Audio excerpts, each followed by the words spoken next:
Our next testifier is Mr. James Taylor, President from the Heartland Institute, and Linnea Lueken, Research Fellow of the Heartland Institute. You're both with us live. Thank you for joining us today. And if I could keep you standing until I swear you both in. Sorry, we only have one microphone to share back and forth there. You swear or affirm that the testimony you are about to give is true to the best of your knowledge, information, and belief. If so, please indicate by saying, I do. Thank you both. You can have a seat and can begin when you're ready. Thank you, Mr. Chairman and members of the committee. I am James Taylor. I'm president of the Heartland Institute. The Heartland Institute is a nonprofit, nonpartisan public policy organization. Our job is to discover, develop, and promote free market solutions to the problems that confront society. We spend most of our space in the states, at the state level throughout the country in all 50 states, and we certainly welcome and appreciate the opportunity to present some information on this topic today. I hope it'll be helpful. My colleague Linnea is a research fellow at the Heartland Institute. She's also one of our scientists on staff, and she will be able to add scientific information as requested and necessary. But first, as an overview, it's a very good thing that we're paying attention to the issue of rare earth production and where it's coming from. 57% of the rare earth production in the world comes from China. 15% is here in the United States, and it comes from a single mine in California. We import 80% of the rare earths here in the United States that we use. Now, why is China so dominant?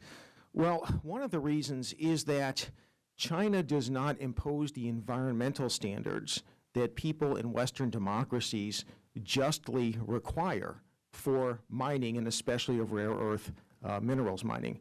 Rare earth mining is not like mining coal or silver or copper. Rare earth elements, as mentioned earlier by Dr. Blackmer, they're spread out throughout the Earth's crust. They don't really run in veins. You don't just tap into one place and get them. So you have to excavate a tremendous amount of soil, of minerals, etc., to pull out a little bit of rare earth materials. And even then, you have to separate the rare earth elements from the other materials that they're embedded in. That usually requires a great deal of separation by water, by acid, etc. As a result, you get a runoff of often toxic materials that create tremendous environmental harms. This has been reported throughout the media, throughout academic institutions, etc., that rare earth mining is one of the most environmentally destructive practices that occurs on the planet. So in China, basically, they are allowed to produce rare earth minerals without the environmental standards that we would require, again, justly so here in the United States. And that means they can produce rare earth minerals at a much lower cost. In addition, yes, their wages that they pay their workers, when they do pay their workers, is significantly lower than here in the United States. So we have a number of factors that enable China to dominate rare earth production. Here in the United States, if we were to want to ramp up rare earth production, it would be very difficult to do so through conventional mining. And this has been pointed out by previous speakers, that if we were to attempt a separate route, which is to extract rare earth minerals, whether it's from coal waste, whether it's coal sludge, coal ash, whatever, or from other materials, it is far, far, far more expensive than the mining that occurs in China in that format. So basically what it means is that as the market stands, China is and will continue to dominate rare earth production. Now, as has been pointed out earlier by other speakers, we have an economy that is growing increasingly, as it is gaining increasing demand for rare earth minerals. Much of that demand is in the defense industry, but a far greater amount just through consumer goods and more recently through renewable energy equipment, wind power, solar power. According to the International Energy Agency, meeting what is projected to be wind and solar power goals and incentives or requirements imposed by governments around the world, we can expect anywhere from a 3 to 30-fold increase in demand for rare earth elements in the next couple decades. We're not talking 10%, 20%, 50%. We're talking threefold to 30-fold increase. And it's being driven largely by wind and solar power equipment. It's not being driven by the defense industry or by any other industry except for the wind and solar power industry. Now, here in the United States, there is no way that we are going to have a company that is going to compete with China with our current environmental laws, with the wages we pay, et cetera. Indeed, the federal government has been subsidizing research to try to get us to a point where people can produce at an economic rate rare earth elements, basically from, again, pulling them out of whether it be coal waste or other formats. But even with those subsidies, just as last year the federal government announced $20 million in subsidies, even with those subsidies, even with that research, the fact of the matter is it's always going to be much more expensive to produce rare earth elements by recycling them than from mining them.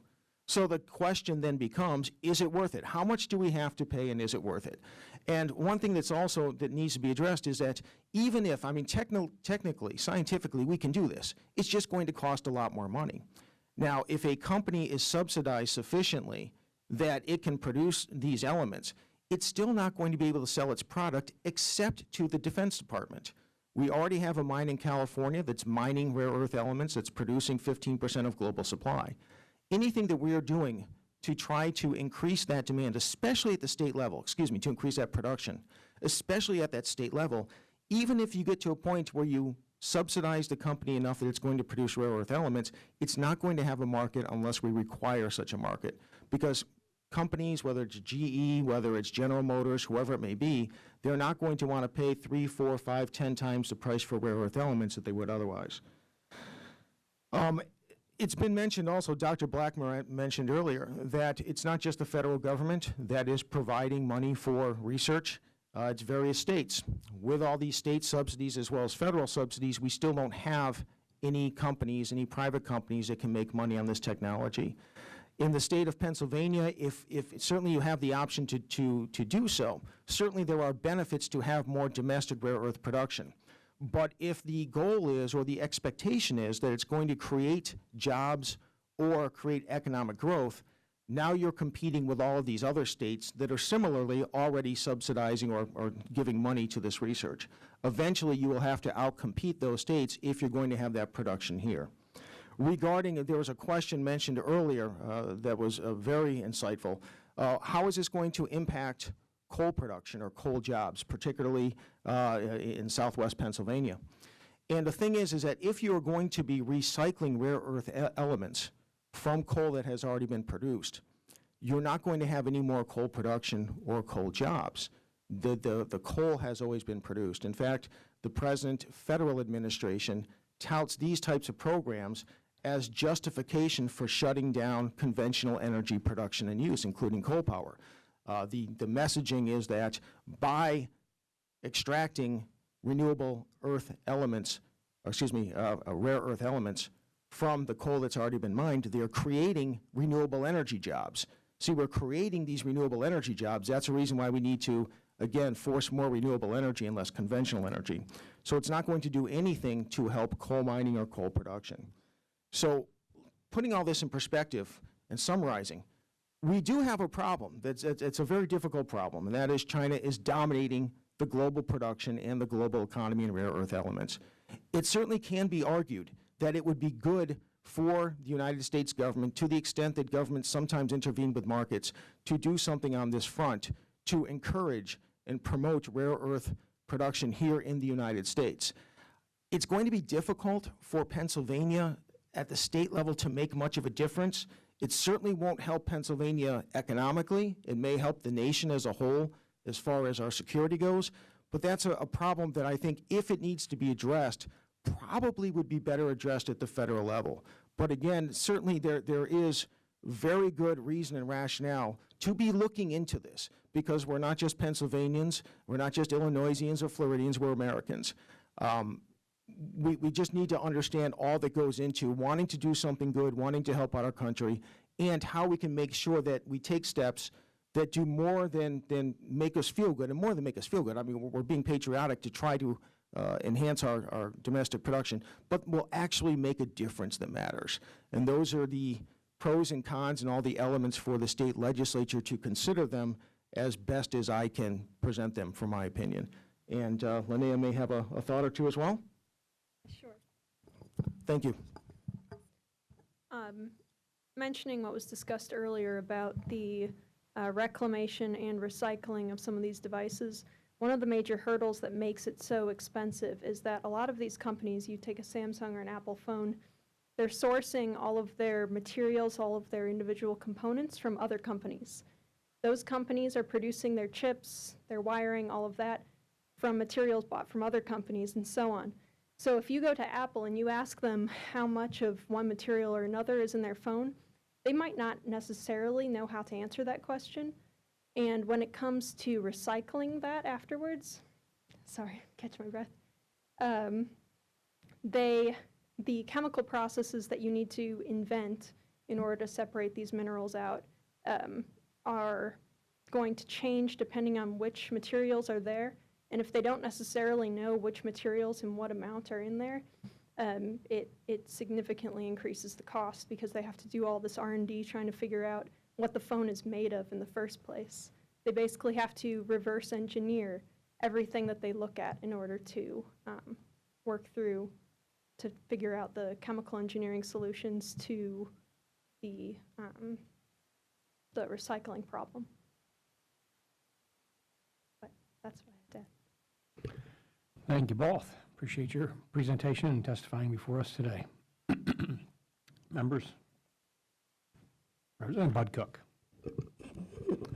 Yeah, I just want to go back to southwestern Pennsylvania for a moment and discuss what I think I heard in your testimony. The current federal administration wouldn't be so much looking at enhancing coal-producing jobs, but replacing coal-producing jobs and have them pursue rare earth elements. Did I understand that correctly? Yes, Mr. Chairman and Representative, thank you for that question and comment. Yes, indeed, and that's really a problem here. We've had essentially a 50% reduction in coal jobs here in Pennsylvania, and we're told that by recycling some of this material, if we ever throw enough money at this issue to create a company or an enterprise, whether it's public-private partnership, whatever, that would then be extracting the rare earth elements from the coal residue and creating and creating a rare earth element production from that. It's not going to be coal miners. It's not going to be coal businesses. And the number of jobs would pale in comparison to the number of jobs that have already been destroyed. And what bothers me the most is when I hear messaging from the federal government that this shows that renewable energy mandates, promotions, et cetera, create jobs. Well, you might create a few afterwards after you've killed many thousands. That's not going to help the coal economy at all. It's being used as an excuse to further shut down and punish coal production, coal businesses. Thank you. Very troubling indeed.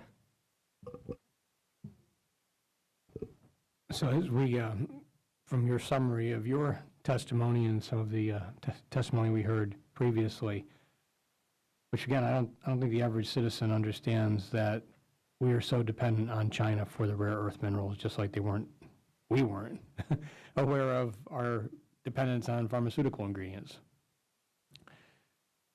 Likewise, I don't think that the majority understand that these rare earth minerals are needed for the solar and wind technologies, and that our requirement, the supply that we're going to need for what some want to increase the use of that technology to, is going to increase, I think you said 3 to 30 times fold from where it's at. So 300% to 3,000% of where we're currently at, which is going to drive up costs and drive up, I think more importantly, from a national security perspective for all citizens that are Americans, that is going to increase our dependence on China for our power along with our pharmaceuticals. Would that be accurate? Yes, thank you, Mr. Chairman. And by the way, that's a concern. It's a bipartisan concern. The Trump administration initially began looking into more rare earth production here in the United States, and the Biden administration has continued it. It's a concern that is tough to get at because, again, because of the environmental advantages, for lack of a better word, for lack of the environmental protections in China that cost a lot of money here, for lower wages in China, et cetera. It's a very difficult problem, and it's one that we do need to take seriously. We don't want to be dependent on China for the rare earth elements that are critical to our energy production and usage if we do have a wind and solar-based economy. For our military, fortunately, we do produce some rare earths here in the United States, but again, our military depends on it. This is something that is a very serious problem, and the question is, how do we best go about it? At the state level here in Pennsylvania, I would argue that the best way to go about it would be to make sure that we streamline our regulations, that we don't have impediments for processing, for production, if and when there is production that can be economical. It's really not going to be economical unless government subsidizes it, and it's really going to require the amount of money, government money, would have to be at the federal level to make a difference, and there's just not enough at the state level. But I think here in Pennsylvania, because there is a good amount of the rare earth elements in coal that has been mined and the coal residue, there is an opportunity for that if the federal government wants to say, not as a jobs creator, not as an economy boom. They sold Cylindra on that messaging and marketing. And if it's being sold as some type of jobs creator or economy builder, it's going to fail like Cylindra. But on the other hand, for our national security interests, if we continue to push our energy in this direction where we're going to be reliant on China to keep our lights on, then we may need to do something. I think the best thing to do also would be to take a closer look at programs at the state and federal level where we are encouraging or even mandating use of or generation of power from sources that require such rare earth elements and are driving up our requirements for rare earth elements. That's specifically wind and solar power.